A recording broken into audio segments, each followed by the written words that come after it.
And our special guest reader, Kylie Dunphy, our school ambassador. Good morning, Mrs. Wildcat. My name is Kylie Dunphy.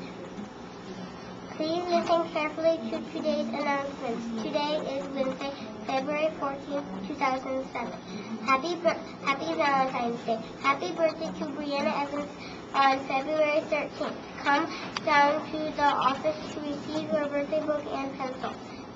A lunch is Cupid chicken nuggets. B lunch is chef salad with ham. Don't forget there is early dismissal today at 2:06. Here is the joke of the day. What did Mr. Leonard say to the wall? One more crack and I will plaster you. Let's lead the way. Attitude and everything. Have a great day. Good job! Good job! You saved the best for last. All right! All right. Nice job, Kylie. Awesome. Good job. Very nice. I heard you down in the kitchen. Bye, Kylie. Bye. Give a wave. Wait a minute, give a wave to the camera. Your parents that there is no school tomorrow and Friday. That was awesome. Wow. I'm so impressed with you guys.